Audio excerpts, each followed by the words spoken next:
유월절 전에 예수께서 자기가 세상을 떠나 아버지께로 돌아가실 때가 이른 줄 아시고 세상에 있는 자기 사람들을 사랑하시되 끝까지 사랑하시니라. 마귀가 벌써 시몬의 아들 가룟 유다의 마음에 예수를 팔려는 생각을 넣었더라. 저녁 먹는 중에 예수는 아버지께서 모든 것을 자기 손에 맡기신 것과 또 자기가 하나님께로부터 오셨다가 하나님께로 돌아가실 것을 아시고 저녁 잡수시던 자리에서 일어나 겉옷을 벗고 수건을 가져다가 허리에 두르시고 이에 대야에 물을 떠서 제자들의 발을 씻으시고 그 두르신 수건으로 닦기를 시작하여 시몬 베드로에게 이르시니 베드로가 이르되 주여 주께서 내 발을 씻으시나이까. 예수께서 대답하여 이르시되 내가 하는 것을 내가 지금 알지 못하나 이후에는 알리라. 아멘. 성도 여러분, 좋은 아침입니다. 오늘은 4월 첫째 주 월요일 아침입니다. 오늘의 삶 속에 주의 도우심이 있기를 바랍니다.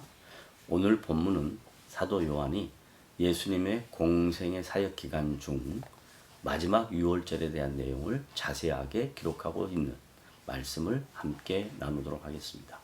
이제 예수님은 성부 하나님께서 자신을 이 세상에 보내신 목적을 완수하시고 아버지께로 돌아갈 때가 되었다는 것을 알고 계셨습니다.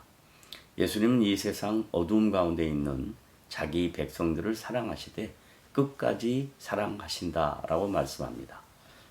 이제부터 하나님을 대적하는 마귀 권세가 하나님 나라를 대적하기 위하여 본격적으로 작동합니다.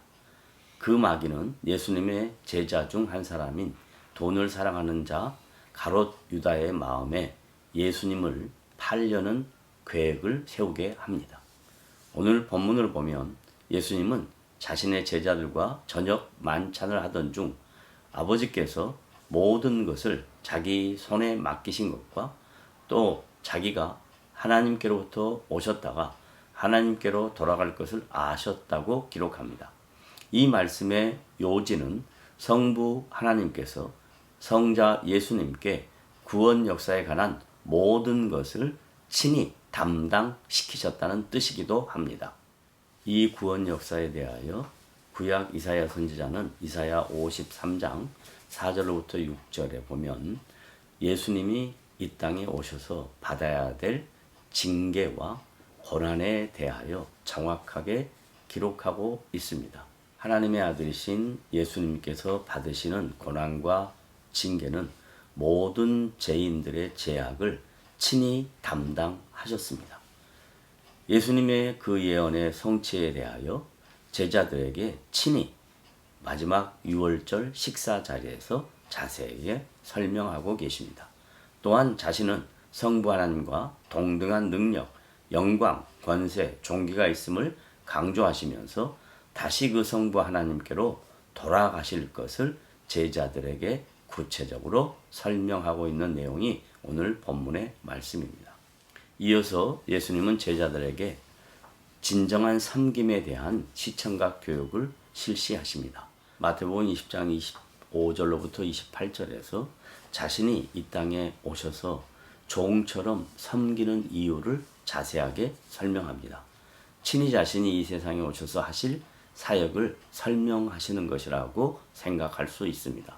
이 섬김의 행위가 제자들의 발을 씻기신 사건입니다.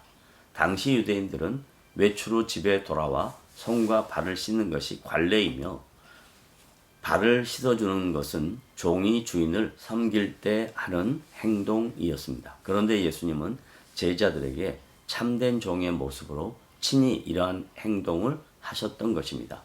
이렇게 표현하신 섬김은 곧 기독교의 행동 양식의 바탕이고 기초이며 근거입니다. 사도 요한은 예수님과 수제자 베드로와의 대화를 오늘 본문에서 자세하게 기록합니다. 베드로가 예수님께 주여 주께서 내 발을 씻으시나이까? 라고 묻습니다. 이에 예수님께서는 내가 하는 것을 내가 지금은 알지 못하나 이후에는 알리라고 자세하게 설명해 주셨습니다. 당시 베드로는 아직 세속적인 생각에 젖어 예수님의 능력과 권세를 세상적으로 위대한 정치 지도자로 인식하고 있었기 때문입니다. 하지만 예수님은 대속의 죽음의 사건과 죽음의 권세를 이기시고 3일 만에 부활하신 사건과 오순절 성령 강림이 임한 사건이 지나고 나면 복음에 대한 성경적 이해가 생길 것이라고 베드로에게 설명해 주고 있습니다. 베드로는 사도행전에서 이런 예수님의 말씀에 대한 정확한 이해가 생긴 후 자신도 섬김과 희생과 헌신의 자리로 옮겨지는 거룩한 주의 종이 되었던 것입니다. 이 세상에서 칭찬을 받거나 대우를 받는 것이 아니라 이 세상 모든 사람들, 죄와 허물로 죽어 마땅히 하나님을 알지 못하고 살아가고 있는 사람들에게 선한 영향력을 끼치며 섬김과 희생으로 구별된 삶을 살아야 하는 것이 성도들의 진정한 삶의 가치인 것입니다.